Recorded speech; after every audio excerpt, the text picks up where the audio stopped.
You know, the nation to nation piece is,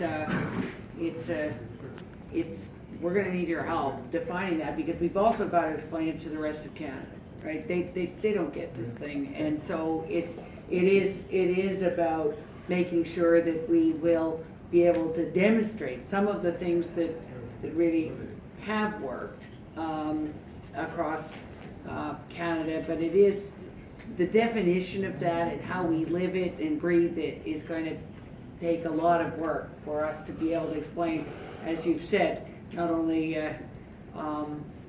amongst ourselves, but to cabinet, to premiers, to everybody's got to get what this means when Canada works in nation to nation with your nation. So this is I see as a huge piece of work.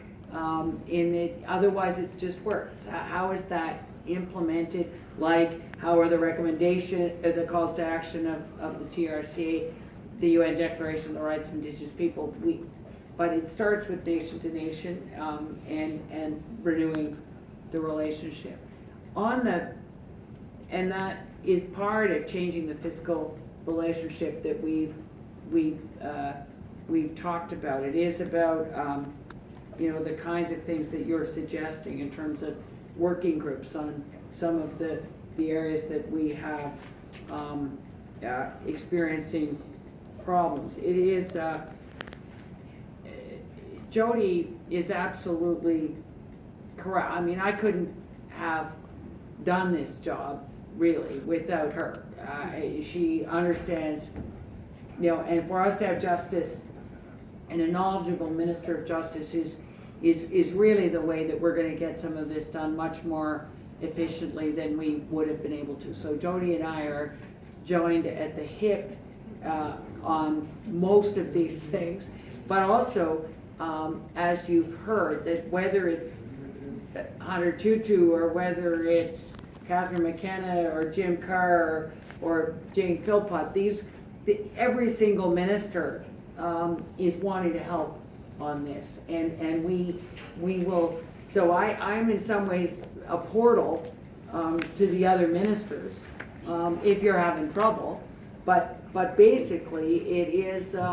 It used to be. Ralph Goodale and others have said the Minister of Indigenous Affairs used to be the weakest minister at the cabinet table, right? But because of the mandate letters, things have changed. And so I may not be all powerful, but I do get to pull that string of their mandate letters.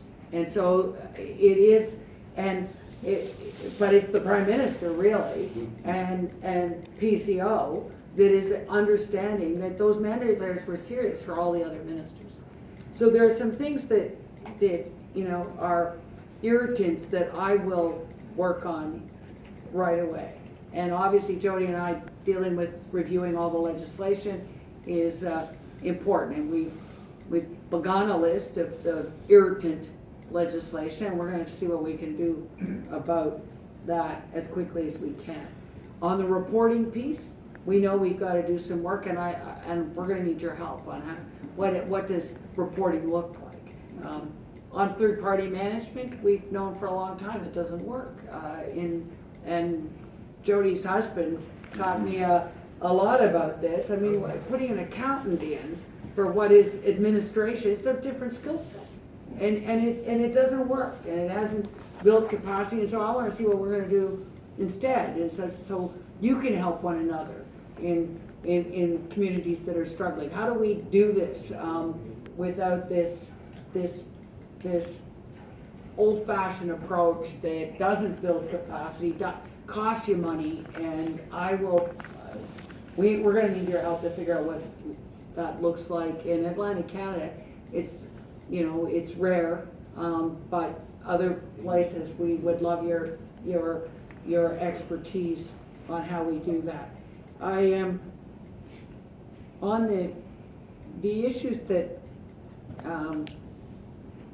the child welfare piece is just it breaks my heart every time. This is appalling, and we need a serious overhaul in how that works.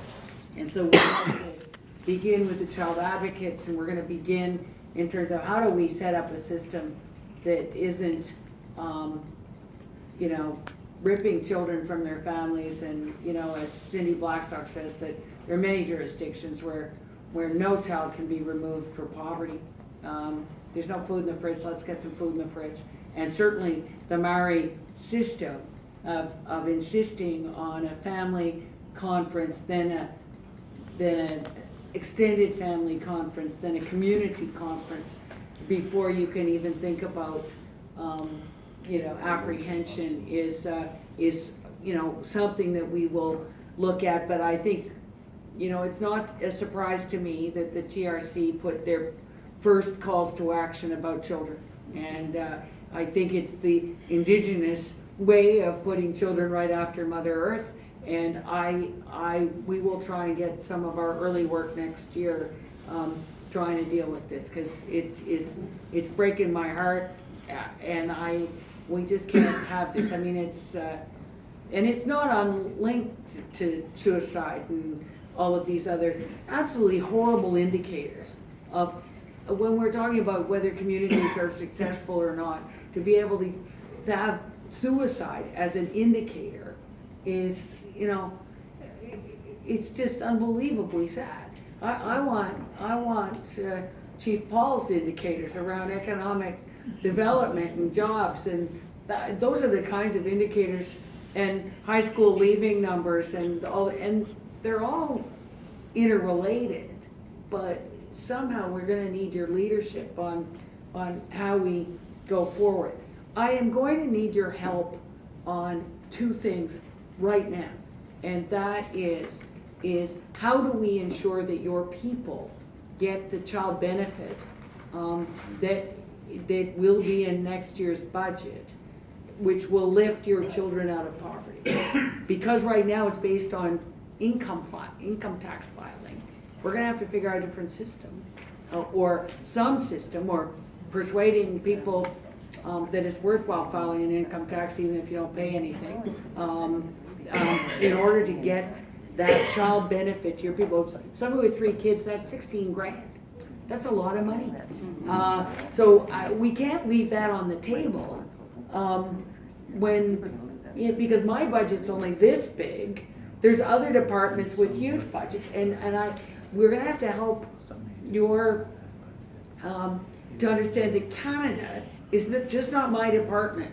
Canada, there's big whopping hunks of money in other ministers' departments that we want to be able to tap into.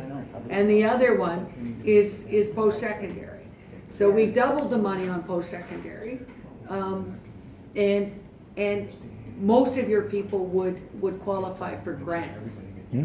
It's, even though it's called the Canada Student Loans Program, which bugs your people, most of your people would qualify for the grant. And so, again, it's based on income tax filing. So that is a wackadoe that's statutory. Yeah.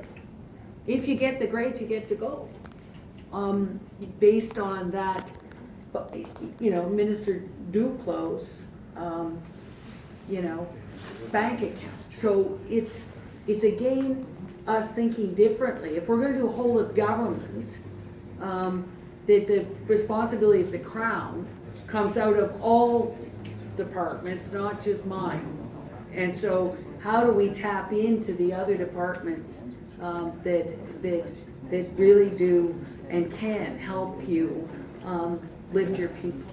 So that's where, you know, you guys are so smart and so good at, and you know, and I think that we're gonna need your help on language and culture too. Yes, definitely. You've had such success, and it needs to be, you know, celebrated across this country. And as we move to Canada 150 and all those things, there's gonna be huge opportunity for that. On the ATR stuff, it's ridiculous. I mean, even the parliamentary committee, even the Conservatives on the parliamentary committee, you know, heard the stories and thought it was ridiculous, and that was a real consensus point at that parliamentary committee. So I have Catching the my flight? breakfast with Premier McNeil was very important. He's kept that portfolio, and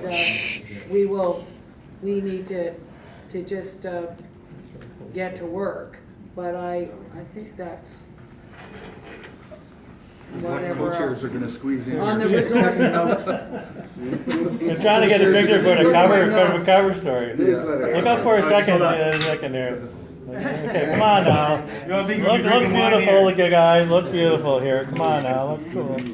I gotta take a picture with the other chief's phone so he can put it on his Facebook site Yeah, too. absolutely. So, Thank you, I'll Minister. just stop there on missing and murdered Indigenous women and girls. We're gonna need your help as we come to your communities to. Yeah, definitely. To make sure that the right people are invited and that we can actually move forward on that, so. Yes.